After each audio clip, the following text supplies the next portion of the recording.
మీరు పార్లమెంట్లో ఓట్లు వేస్తేనే ఆ బిల్లు చట్టమైంది. ఇప్పుడు దాకా బీజేపీ తెచ్చిన ప్రతి దానికి మీరు వాళ్ళకి సపోర్ట్ చేసుకుంటూ వచ్చినారు. ముస్లింలకు దుల్హన్ పథకం ఎత్తేసారు, విదేశీ విద్య ఎత్తేసారు. మీరు ఏం చేశారని ముస్లింల దగ్గర ఓట్లు అడుగుతున్నారు చెప్పండి. ముస్లింలకు మైనార్టీ ఫైనాన్స్ కార్పొరేషన్ ద్వారా ₹1 ఇవ్వలేదు. పనికి మాలిన నానా జాతి సమితులు, షేక్ కార్పొరేషన్ అని, సంచార జాతుల కార్పొరేషన్ అని ఈ కార్పొరేషన్లు పెట్టి ఆ చైర్మన్లకు కడుపులు నింపారు తప్ప ఒక పేదోడికి ఒక లోన్ కానివ్వండి, ఒక సంక్షేమ పథకం కానివ్వండి మీరు ఇవ్వలేదు.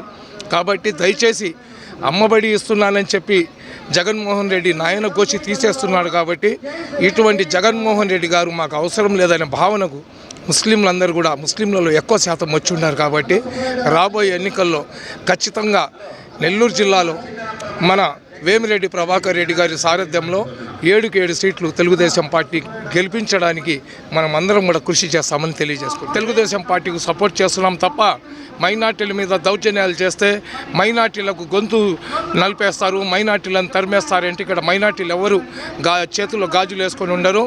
ఆ రోజు పార్టీలకు అతీతంగా అందరు కలిసి మైనార్టీల మీద వచ్చిన వ్యక్తులకు సరైన రీతిలో బుద్ధి చెప్తాం తప్ప ఎలక్షన్లాగా చేయండి. అనవసరంగా మత విద్వేషాలను రెచ్చగొట్టే ప్రయత్నం ఎవరైతే చేస్తున్నారో వాళ్ళని మానుకోమని చెప్తున్నాము. ఏ పార్టీలో ఉన్నా కానీ ముస్లింల జోలికి వస్తే మటుకు ఇక్కడ ఎవరు గమ్ముగుండరు. ఏ పార్టీలో మేము ఇప్పుడు ఏ వ్యక్తులకైతే మనం ఎన్నికల్లో పని చేస్తున్నామో ఆ వ్యక్తులనే నిలదీస్తాము, రోడ్డు మీద ఆపేస్తాము. ఏమయ్యా మైనార్టీలకు రక్షణగా ఉంటానన్నారు, ఈరోజు వీళ్ళు తమాషాలు చేస్తుంటే మీరు గమ్ముకి ఎందుకు ఉన్నారని చెప్పి ఇక్కడ ముస్లింలు ఎవరు అమాయకులు ఏం కాదు.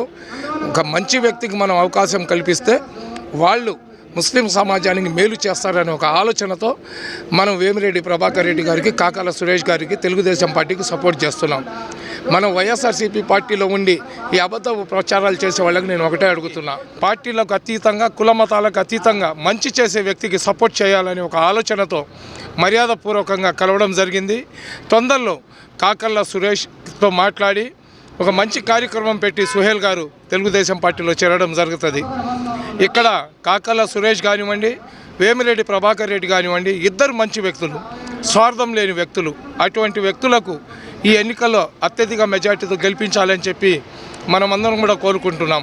అయితే ముస్లిం సోదరులకు ఒక చిన్న అపోహ ఉంది, బీజేపీ పార్టీతో అలయన్స్లో ఉన్నారు కాబట్టి బీజేపీ పార్టీ వాళ్ళు ముస్లింల మీద ఏదైనా దౌర్జన్యాలు చేస్తారేమో, ముస్లింలకు అన్యాయం చేస్తారేమో అని.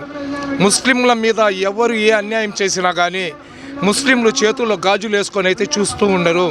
తెలుగుదేశం పార్టీ అధికారంలో రావాలా, ఏదైతే అరాచక పాలన జరుగుతుందో ఆ పాలన నుంచి మంచి పాలన కావాలా, యువతకు ఉపాధి కావాలా, పేదలకు అన్ని సంక్షేమ పథకాలు కావాలా, స్పెషల్లీ మైనార్టీలకు దుల్హన్ పథకం కానివ్వండి, విదేశీ విద్య కానివ్వండి, ఉర్దూ యూనివర్సిటీ కానివ్వండి, మైనార్టీ లోన్స్ కానివ్వండి, మైనార్టీల యువతకు స్కిల్ డెవలప్మెంట్ సెంటర్స్ కానివ్వండి, ఇవన్నీ రావాలంటే